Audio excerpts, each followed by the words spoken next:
Back they come to the tri-oval another time. 5 cars locked together up in front. It's been a beautiful race. Only stop, 1 caution. We got a battle for the lead because of a shower just moments ago. And they're about to make it 3 wide off the banking. Ernie Irvan down on the inside of number 4. Storms into the lead in the back straightaway.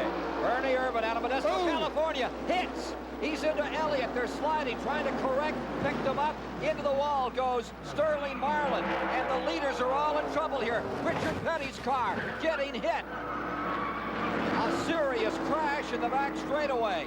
Petty is in it. Darrell Waltrip is involved. Dale Earnhardt is involved. This is what happens when you get all the cars running close together again. And look at number 2. Bad moment here for Rusty Wallace. Caution is out as 3 cars battle for the lead.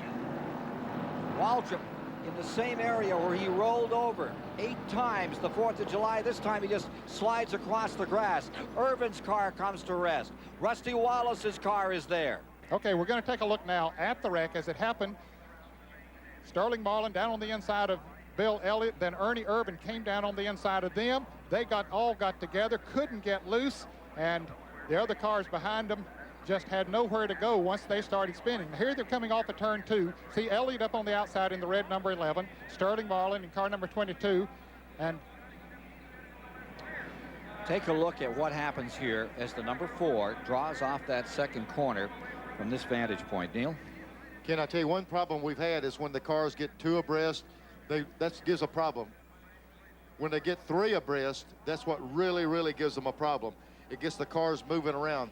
The aero engineers told them, said 2 abreast is going to be tricky. 3 is going to almost be a certain wreck. Here they go. There's 3 abreast. They get tangled up. Davey Allison slid by on the outside, but these other guys, it's too late now. There comes Dale Jarrett in. Boy, I tell you, he's running good, and he's wadded up in it. Here comes Mark Martin. He's in it. Gets his nose. Earnhardt clips him at the same time. Earnhardt took a far bigger hit than we might have thought. Kowicki in it. Morgan Shepherd got through Davey Allison in that early going from Richard Petty's camera on the top of that number 43. Watch this.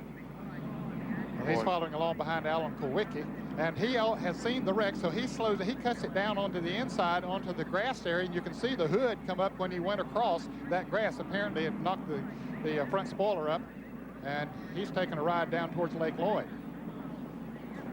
Spinning around. Second, third time around for Petty. Here's Mike Joy. Junior Johnson has the 10 snips. Tim Brewer has a long bar to gain some tire clearance, and Bill Elliott apparently has no brakes.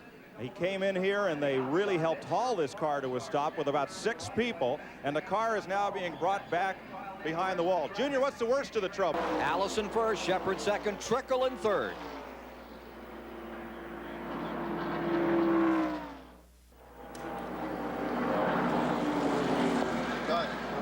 Out of turn number 4, 2 cars have spun, landed on the inside. One is Kerry Teague and the other is Rick Wilson. That's Kerry Teague in the number 03 and Rick Wilson.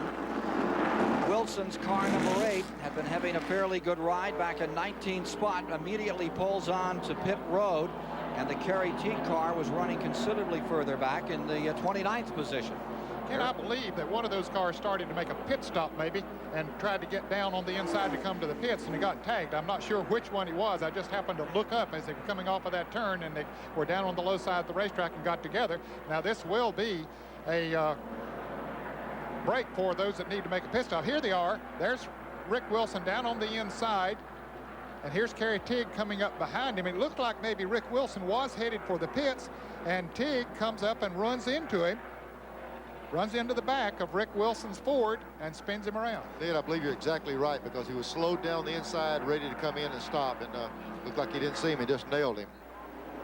That was 10th spot in 1990 when he came across. 10th for Bud Moore. Here's David Hobbs. I'm with Paul Andrews, Alan Kulwicki's crew chief, the Hope of Wisconsin, and going really well, Paul. Well, we just got to caution now. The Hooters 4 has been doing a good job all day long. You know, the guys, we started in the back of this thing. The guys work real hard. We got to run fast here right now. Alan's done a good job of driving all day long. We're just real happy to be here. We're going to go ahead and get us some tires here and go for the rest of the way. And there's the reason for the 4th caution of the day. Ernie Irvan, last year's winner of the Daytona 500, in trouble.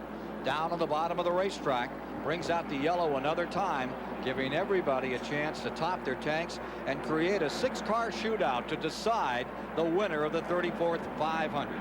We'll return to the Daytona International Speedway after these messages and a word from your local station.